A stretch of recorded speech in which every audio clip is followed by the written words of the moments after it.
Bismillahirrahmanirrahim. Assalamualaikum warahmatullahi wabarakatuh.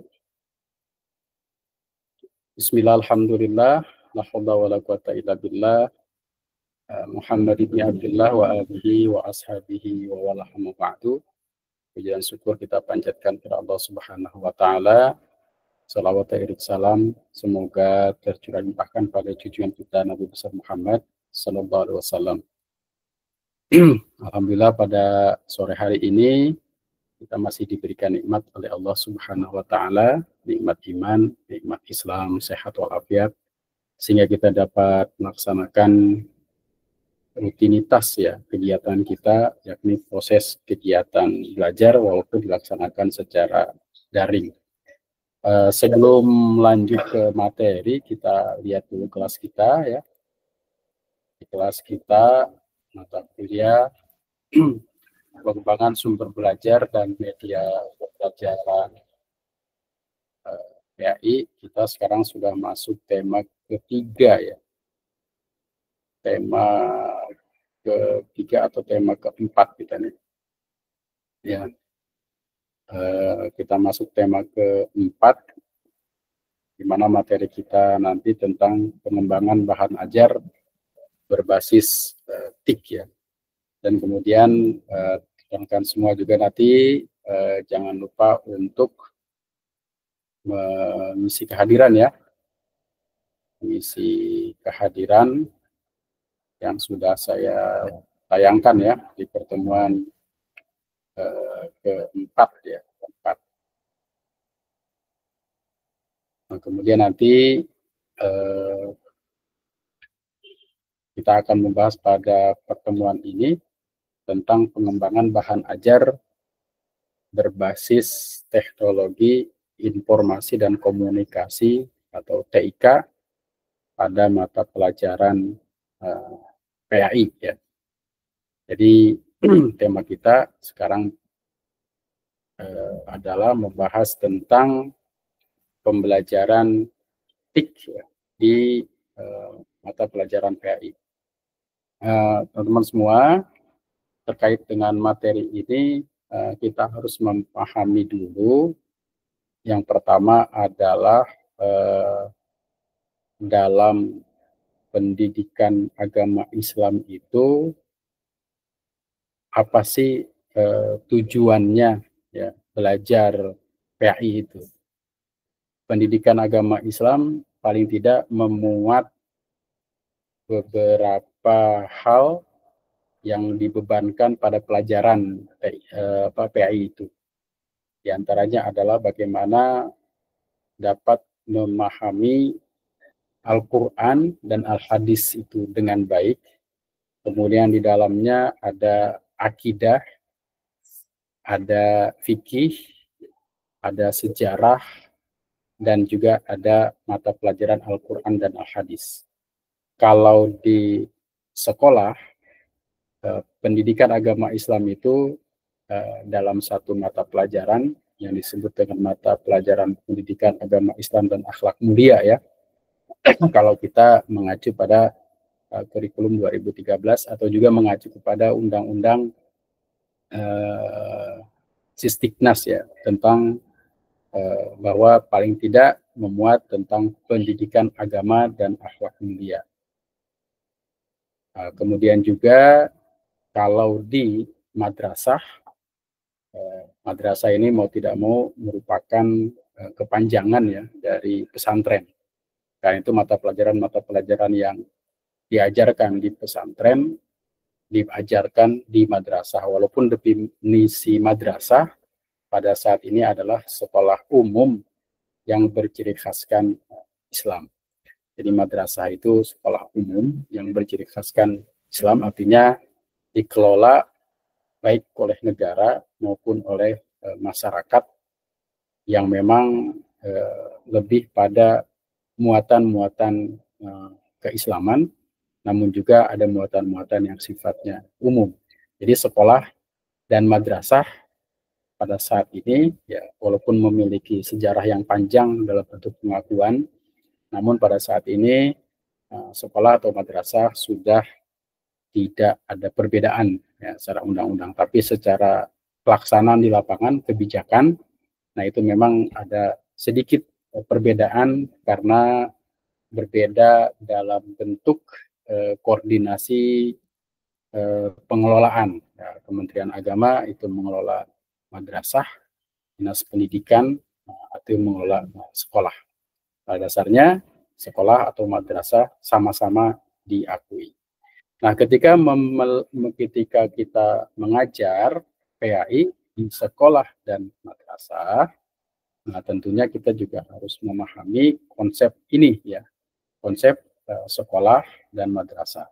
Walaupun pada dasarnya sudah dituangkan dalam kurikulum. Ya, dalam kurikulum ketika kita mengajar sudah dituangkan tujuannya, sudah ditujuankan kompetensi apa yang harus kita pahami, dan juga sudah dituangkan dalam bentuk konsep ya, konsep atau bahan-bahan yang sudah disiapkan untuk diajarkan. Nah, kemudian apa kaitannya TIK dengan pelajaran PAI? Nah, pada saat ini perangkat-perangkat digital ya dan jaringan atau hal-hal lain itu sudah tidak dihindari dalam kehidupan saat ini. Dan pembelajaran kita pada saat ini juga dilaksanakan secara daring, ya, secara online, dan itu juga memang sebuah proses pembelajaran yang tidak bisa dihindari untuk saat ini. Bisa beberapa hal yang kita hemat dari proses pembelajaran ini, ya diantaranya paling tidak kita bisa didekatkan jarak ya melalui model pembelajaran dengan sinkronus ini. Tapi walaupun bagaimana di sisi-sisi lain ada hal-hal yang memang perlu diperbaiki. Nah, karena itu kita juga harus memahami bahwa TIK, teknik TIK atau informasi dan komunikasi dalam pembelajaran PAI itu diharapkan untuk meningkatkan interaksi antara guru dan siswa. Di proses interaksi itu bisa meningkat dengan proses pembelajaran berbasis pada TIK. Yang kedua, dapat menyediakan sumber belajar yang variatif, ya, biasa berdasarkan atas audio, bisa berdasarkan atas visual, juga bisa berdasarkan atas teks dan audio visual. Jadi baik itu berdasarkan teks, video, audio visual ataupun animasi, itu semakin memudahkan untuk memahami proses pembelajaran yang dilakukan.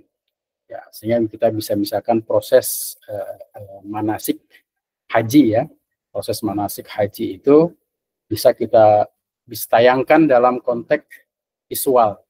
Jadi tidak hanya dalam konteks teks saja, tapi juga bisa visual, mereka melihat kondisi tanah suci, kondisi niat hajinya di mana, wukuf di mana, sa'inya bagaimana, kemudian juga lain-lainnya ya, termasuk juga hal-hal yang memang bisa menambah pemahaman peserta didik terhadap materi yang kita ajarkan.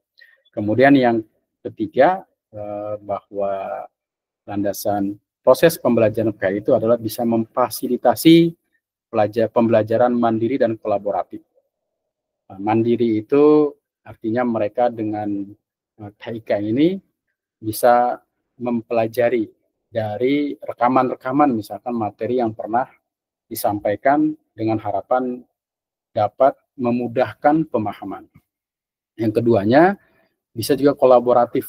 Mereka bersama-sama dengan rekan-rekannya untuk lebih menambah pemahaman terhadap materi-materi yang telah disampaikan oleh seorang guru, seorang pendidik ataupun seorang ustadz ya, sehingga pembelajarannya lebih paham, lebih memahami karena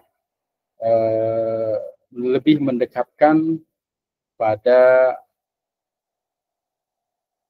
teks yang aslinya. Jadi proses pembelajaran itu akan mudah dipahami kalaupun proses pembelajaran itu sudah dekat ya, sudah dengan kehidupan sehari-hari peserta didik. Nah, selanjutnya bahwa relevansi TIK dengan nilai-nilai PAI.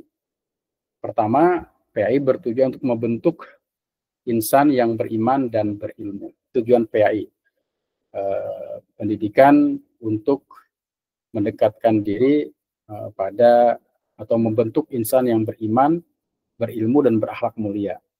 Nah, TIK masuk ke dalam proses pembelajaran PAI itu juga punya tujuan untuk mendorong proses mencari pengetahuan dan memanfaatkan teknologi.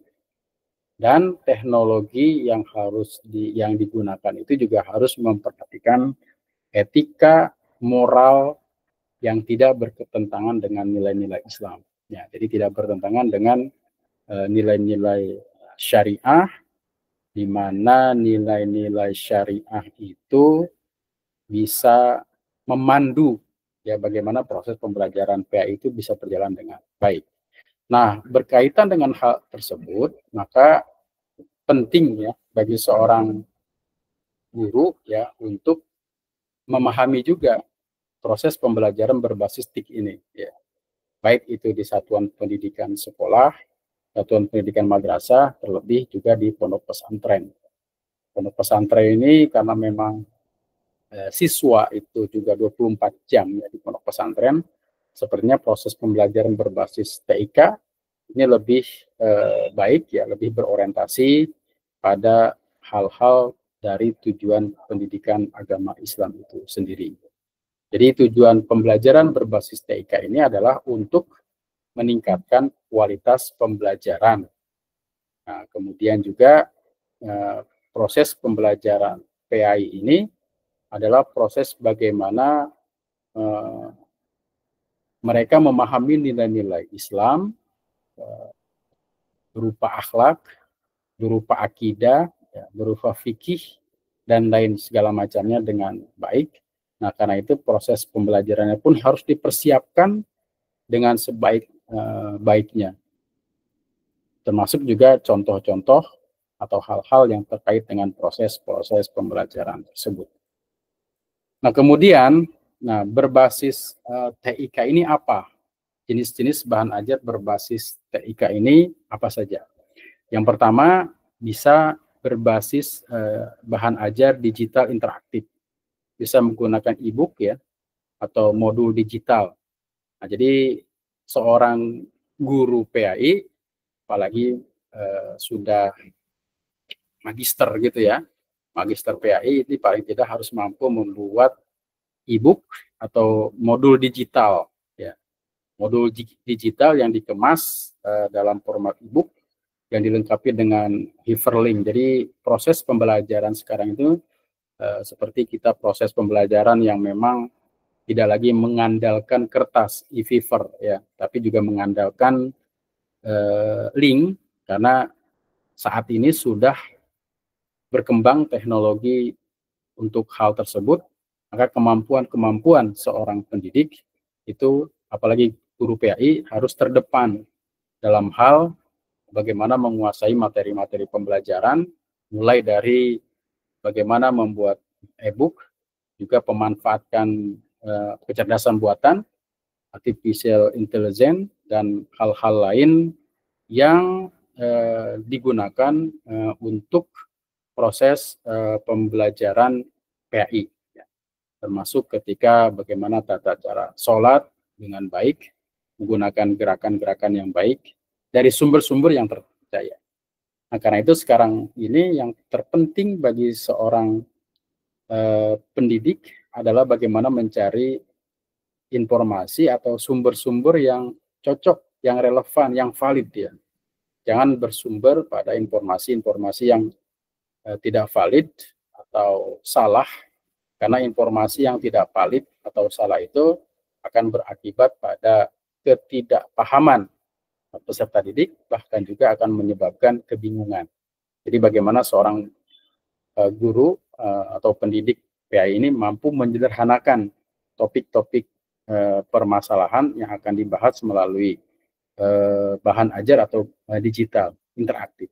Dan bahan ajar atau digital interaktif ini bisa berkembang dengan baik manakala seorang pendidiknya mampu memiliki website ya, atau memiliki rumah untuk membagi atau mengembangkan ini, seperti misalkan menggunakan Google Site dan lain segala macam, blogger gitu ya, dan seterusnya, atau hosting dan seterusnya. Dan ini juga merupakan sesuatu yang sangat penting yang harus dimiliki oleh seorang guru PAI, di mana seorang guru bisa berkreasi, menulis, kemudian juga membagikan ke siswa, dan juga memiliki akun-akun media sosial, tapi harus diarahkan pada hal-hal yang baik dan didedikasikan untuk hal-hal yang positif dalam proses pembelajaran PAI.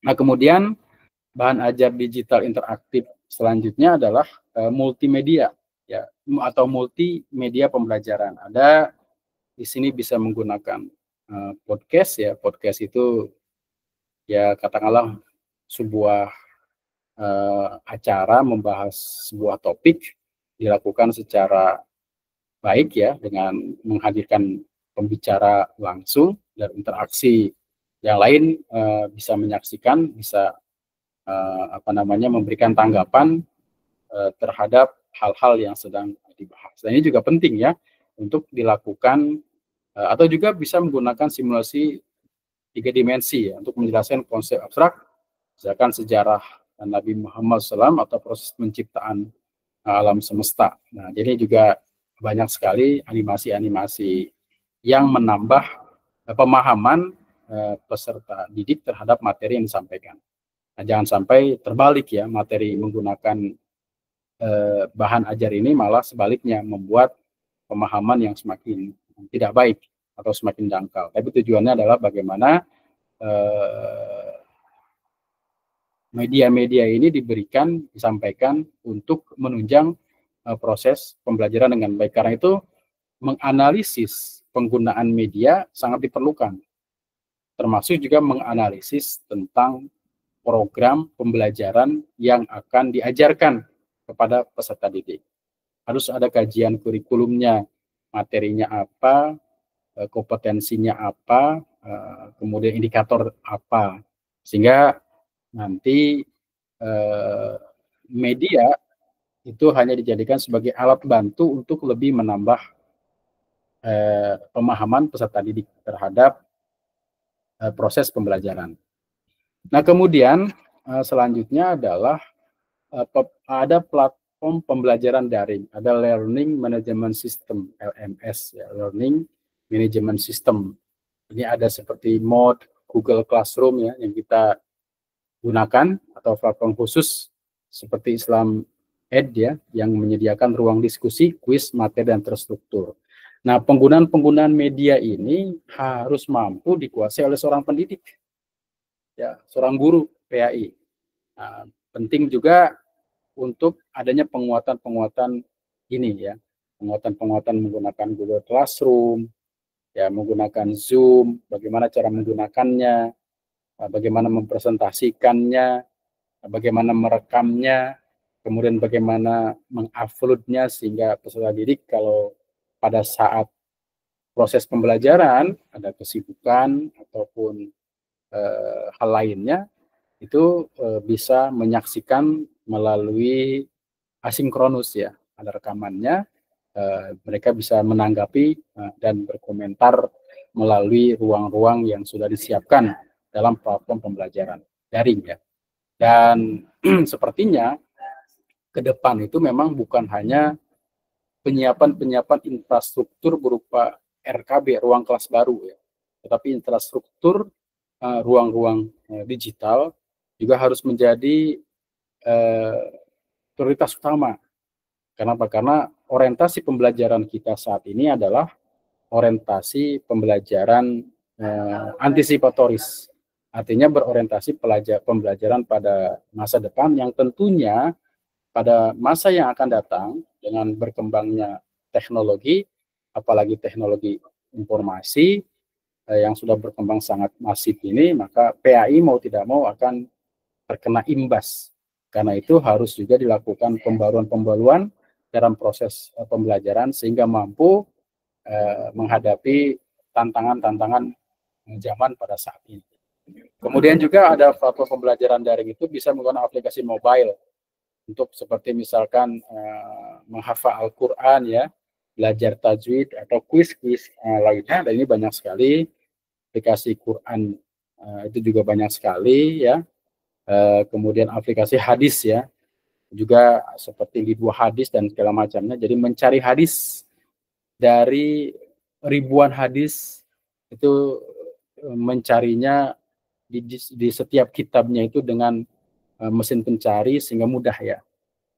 Pakai search, mencari misalkan ada aplikasi Lidwa, kita bisa menemukan matan atau isi dari hadis ya, tanpa kita berlama-lama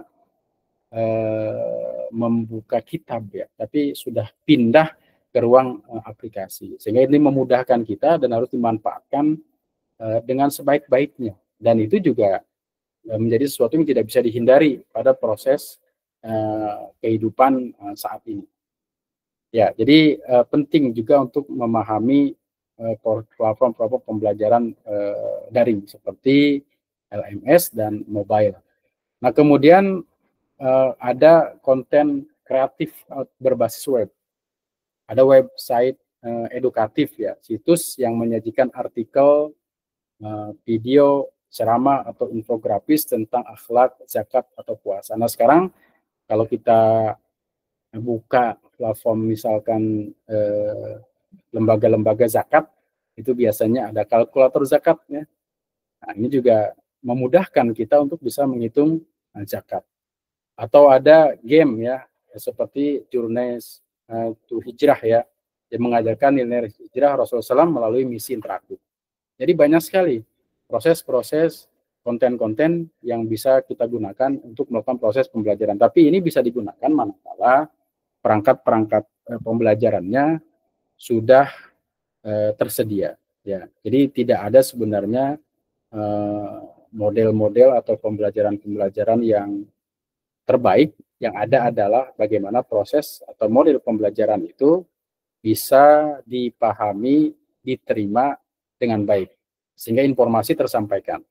Kemudian yang selanjutnya adalah ada virtual reality ya, seperti kita misalkan di museum tertentu ya, ini sudah menyediakan itu melalui layanan 3 dimensi atau berapa, kita seolah-olah berada di ruang tersebut ya, dan ini sangat membantu ya. Jadi media-media ini sudah sangat berkembang dan memang perlu sumber daya yang baik untuk mengembangkan model-model pembelajaran ini. Kemudian ada sebuah proses yang harus kita lakukan ketika kita ingin mengembangkan bahan ajar. Ya.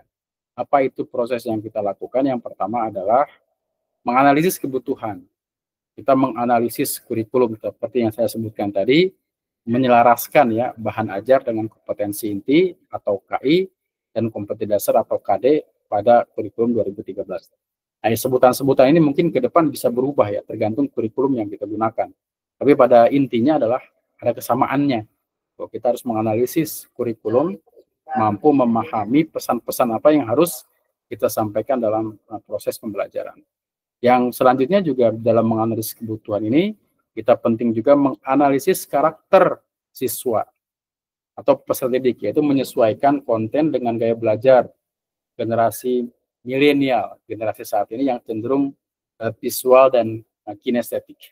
Jadi generasi saat ini lebih cenderung visual, melihat, kinestetik dan praktik ya. Jadi tidak hanya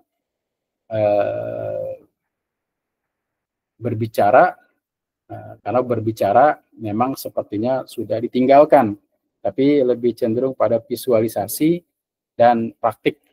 Dalam pelajaran-pelajaran PAI itu kan ada tema-tema tentang akhlak ya, ada uswatun hasanah, meneladani sahabat, meneladani sifat-sifat Rasul.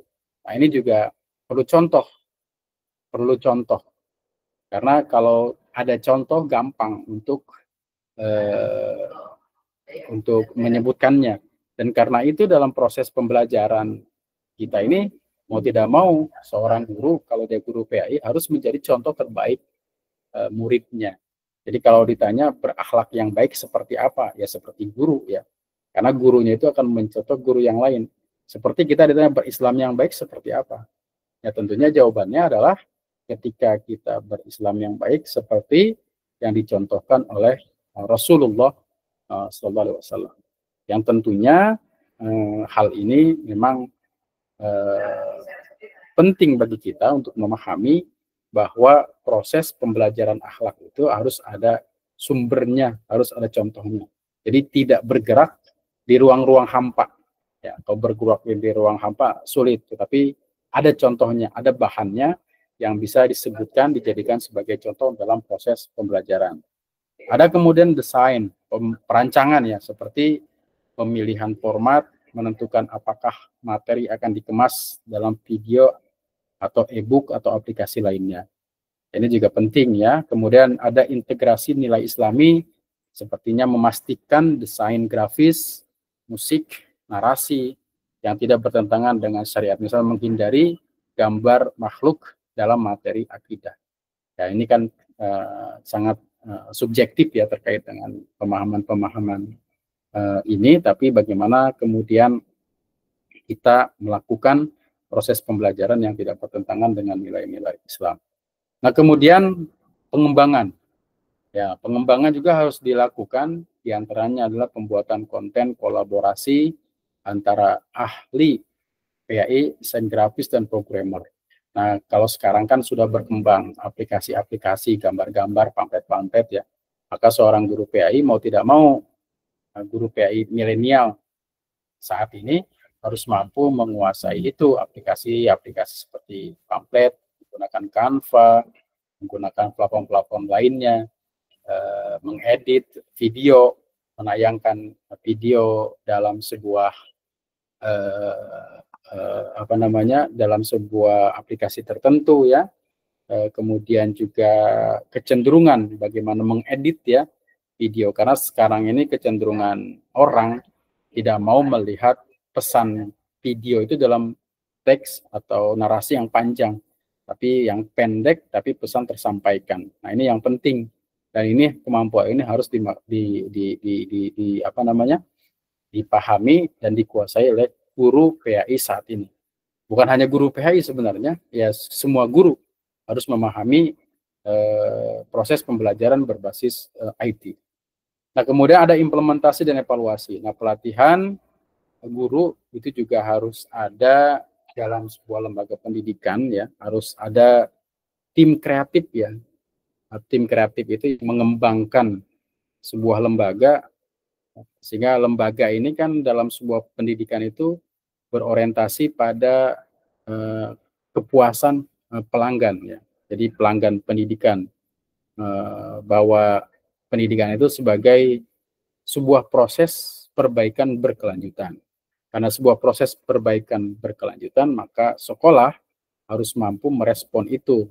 Dan salah satunya adalah memiliki tim yang mampu mengembangkan proses-proses media dan proses-proses pembelajaran dengan sebaik-baiknya. Kemudian ada hal yang harus kita pelajari dari sebuah tantangan dari pengembangan TIK itu. Yang pertama adalah ada infrastruktur. Ya, keterbatasan akses internet, perangkat di daerah terpencil ini juga menjadi catatan ya, karena tidak semua tempat itu menyediakan. Karena itu dulu kan pernah jadi problem ya, ketika ujian nasional menggunakan komputer gitu ya, menggunakan alat-alat TIK, namun kenyataannya tidak semua sekolah itu mampu, karena banyak sekolah yang ada di daerah-daerah terpencil. Dan mereka juga tidak harus disamakan kemampuannya dengan sekolah-sekolah yang berada di tempat yang lebih baik ya, seperti di kota dan segala macamnya. Nah, kemudian juga tantangan guru, ya banyak guru PAI belum terbiasa dengan teknologi. Maka guru PAI masa depan itu adalah guru PAI yang mampu menguasai teknologi. Ya, kemudian memiliki kekhawatiran ada konten-konten yang tidak sesuai syariat atau mencontek konten-konten lain atau plagiarisme. Contek ya. Karena itu maka penting ya bagi seorang pendidik untuk meminimalisir siswa itu menggunakan aplikasi-aplikasi yang tidak baik, maka guru mampu menugaskan proses-proses pembelajarannya ini dengan menggunakan platform berbasis TIK ini. Nah, kemudian pesantren juga ya banyak ya, di antara contoh-contoh lembaga-lembaga pendidikan Islam ini yang sudah menggunakan proses platform-platform yang sudah tadi disebutkan. Dan kemudian ada sebuah rekomendasi ya, artificial intelligence atau kecerdasan buatan ini semakin masif ya. Artinya untuk analisis kebutuhan belajar individu siswa ini juga perlu ya dilakukan. Kemudian ada hal-hal juga yang lain terkait juga bagaimana tantangan-tantangan kita yang harus dihadapi dalam proses pembelajaran yang lebih baik di masa yang depan. Kemudian pengembangan bahan ajar berbasis TIK untuk PAI ini bukan hanya tren ya, tetapi memang kebutuhan di era digital dengan pendekatan yang sistematis, kolaboratif, berlandaskannya Islam, guru dan pengembang kurikulum dapat menciptakan materi pembelajaran yang relatif inspiratif dan transformatif ya. Jadi kalau begitu seorang guru PAI memang harus mampu mengembangkan ini semua ya, mengembangkan ini semua, dan sudah saatnya sekarang ini mampu mengembangkan media-media pembelajaran yang berbasis aplikasi ya, menggunakan quizzes, menggunakan cohort dan segala macamnya, sehingga proses pembelajaran ini lebih menyenangkan, interaktif dan mudah dipahami oleh peserta didik. Saudara sekalian, teman-teman sekalian, itu mungkin materi yang disampaikan. Kalau ada hal-hal yang didiskusikan, disilahkan. Namun disilakan teman-teman juga untuk mengisi kehadiran di kelas ya. Nanti akan saya batasi jamnya paling tidak sampai jam 18.00. Terima kasih. Selanjutnya kalau ada hal yang ditanyakan disilakan. Pak Saiful Anwar mungkin ada yang didiskusikan, Pak? Terima kasih Pak Dokter. Waktunya. Assalamualaikum warahmatullahi wabarakatuh. Waalaikumsalam warahmatullahi wabarakatuh. Di era sekarang ini, di era digital gitu kan, untuk proses pembelajaran mulai dari perencanaan dan sebagainya itu bisa menggunakan teknologi informatika. Sementara di sini kami sedang belajar menggunakan evaluasi melalui Google Google Drive gitu. Sementara di sini ada larangan dari gubernur untuk tidak menggunakan HP. Ini dilema juga buat kita. Di sementara kita mau membuat terobosan-terobosan baru, evaluasi menggunakan teknologi, tapi di satu sisi ada kebijakan yang tidak membolehkan siswa untuk membawa HP. Ini juga satu hal yang saya rasa menghambat juga untuk kemajuan teknologi di persekolahan gitu, di kampus-kampus. Atau kalau di kampus sih nggak mungkin ya, karena memang udah dewasa gitu. Ini untuk khususnya untuk di sekolah-sekolah yang SMP, SD gitu kan, atau di MI. Ini udah sekarang ini kan udah mulai guru ini udah belajar menggunakan teknologi untuk membuat soal secara online gitu Pak. Jadi sekarang ini terbentur dengan hal itu aturan. Itu gimana Pak untuk hal ini? Terima kasih. Assalamualaikum warahmatullahi wabarakatuh. Assalamualaikum warahmatullahi wabarakatuh. Terima kasih. Ini sebuah pertanyaan yang update, yang menarik ya. Memang proses pembelajaran itu juga harus menyesuaikan dengan konteks-konteks kebijakan. Nah, kalau kita lihat kenapa gubernur itu melarang, karena lebih pada banyak unsur-unsur negatifnya daripada unsur-unsur positifnya di beberapa tempat. Tapi ini tentunya tidak di semua tempat ya. Ini memang kebijakan pun itu memang perlu dievaluasi. Seperti proses pembelajaran pun memang perlu dievaluasi. Tapi ketika menyamakan semuanya itu menjadi tidak adil sebenarnya. Karena memang saya pernah berkunjung ke sebuah SMA negeri ya di daerah Bekasi itu. Jadi handphone itu betul-betul dijadikan media pembelajaran. Mulai dia menggunakan kehadir, kemudian menggunakan tugas-tugas yang diberikan oleh guru, sampai dia pulang dengan aplikasi-aplikasi tertentu, dan aplikasi ini terhubung dengan orang tuanya. Ketika dia memang pulang, orang tuanya bisa mengecek dan melihat bahwa dia memang sudah selesai. Nah, kemudian yang terjadi di kebanyakan kita adalah memang tidak didukung oleh infrastruktur. Infrastruktur seperti apa? Seperti sekolah sendiri atau madrasah sendiri itu tidak menyiapkan aplikasi-aplikasi sehingga larangan membawa handphone itu juga rasional. Karena ternyata handphone yang dibawa di sekolah itu bukan digunakan untuk proses pembelajaran, tetapi untuk melihat konten-konten yang dianggap negatif. Menolak itu juga adalah sebuah kebaikan. Nah, yang penting bagi kita adalah bahwa TIK ini ke depan nggak akan bisa ditolak, karena itu merupakan bagian dari kehidupan kita. Yang dipikirkan oleh seorang guru adalah bagaimana kemudian konten-konten yang berkembang itu adalah konten-konten yang baik. Nah, konten-konten yang baik ini akan bisa direalisasikan dengan baik ketika seorang guru, seorang pendidik itu juga memiliki akun-akun yang mengarahkan kepada proses pembelajaran pada siswa-siswanya. Nah, karena itu mungkin terkait dengan pertanyaan yang tadi disampaikan ya, kalau dalam segi ranah kebijakan ini memang sepertinya melihat pada aspek negatifnya. Tetapi pada lingkungan-lingkungan tertentu memang sangat mendukung untuk rasanya keterbukaan ya.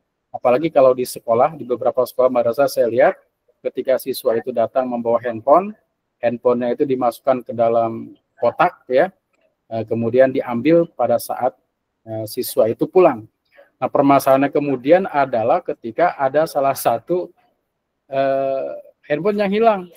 Ini jadi tanggung jawab siapa? Nah, jadi memang dilematis ya, untuk saat ini. Tetapi yang kita pelajari saat ini adalah bagaimana teknologi itu membimbing kita untuk lebih cerdas, lebih baik, dan lebih rasional. Karena handphone atau HP yang kita gunakan itu bisa juga digunakan sebagai media mencari sumber informasi. Karena sekarang sumber informasi bukan hanya terpusat pada seorang guru, tapi berpusat juga pada siswa, di mana siswa itu bisa mencari informasi melalui alat-alat yang memang sudah dimiliki oleh mereka. Nah, kemudian ya, kalau memang ini juga dilematis ya, di sekolah menggunakan handphone dilarang, kenapa kemudian di rumah siswa itu bebas menggunakan handphone? Nah, ini memang menjadi tantangan yang berarti bagi kita dalam mengelola teknologi ini ya. Di satu sisi ada unsur-unsur kebaikan, tapi di sisi lain juga ada unsur-unsur yang negatif. Tapi harus kita lakukan bagaimana ada kerjasama yang baik antara sekolah, antara orang tua, antara lingkungan, agar sehat ya dalam menggunakan informasi. Dan ini menjadi PR kita, terutama PR guru PAI ya, dalam mengimplementasikan dan mengaplikasikan media-media ini. Nah, saya berharap apa yang ditanyakan tadi itu memang menjadi sebuah kebijakan ya, yang memang perlu dievaluasi juga. Kenapa? Karena memang ada sisi negatif dan juga ada sisi-sisi positif. Tapi ketika kita menggunakannya dengan baik, dengan benar, maka sisi positif menjadi hal yang memang harus kita lakukan, ya. Itu mungkin kaitannya, Pak. Jadi kalau informasi, kenapa dilarang menggunakan handphone dan kembali ke buku lagi, ya, karena berdasarkan penelitian juga, itu siswa yang melihat e-book ya, itu rasanya lebih rasa terhadap membaca itu, pikirannya itu lebih sedikit menerima informasi dibanding dia membaca buku. Nah, kalau pada masa lalu mungkin ketika saya sekolah di madrasah ibtidaiyah atau madrasah sanawiyah, kan ada guru yang menyuruh kita untuk menulis saja. Tulis ini halaman ini sampai halaman sekian. Nah, ternyata setelah saya pikir saat ini, itu juga tidak sia-sia. Kenapa? Karena itu kan menggabungkan antara kinestetik, kita menulis, antara pikiran berarti kita membaca, dan juga menyimpan informasi.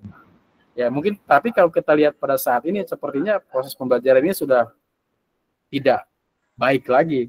Nah, tetapi kalau kita lihat memang ada sisi-sisi positif ya, yang terserap dari informasi itu. Tetapi kalau saat ini berdasarkan penelitian, dan ini dilakukan di negara-negara maju, yang tadinya dia menggunakan, siswanya menggunakan handphone, tetapi hasilnya adalah tidak signifikan dibanding menggunakan buku, karena literasinya menjadi menurun, termasuk juga numerasinya menjadi menurun. Karena itu mungkin ada gagasan dari gubernur itu bagaimana dilarang menggunakan motor, jadi masalah. Bagaimana kemudian tidak menggunakan handphone, nah ini juga ada plus minusnya yang memang harus juga didiskusikan ya dengan pemangku kepentingan di sekolah. Ya mungkin itu Pak, masih proses kita ya, panjang untuk melakukan hal-hal digitalisasi dalam proses pembelajaran seperti ini. Tapi memang harus, walaupun bagaimana, harus kita mulai. Ya mungkin dari teman-teman yang lain ada yang menanggapi, silakan. Mungkin ini Pak Saifullah SPD ya. Silakan Pak, kalau ada yang disampaikan. Pak Badri yang barangkali. Ya, Pak Badri mungkin. Pak Badri silakan.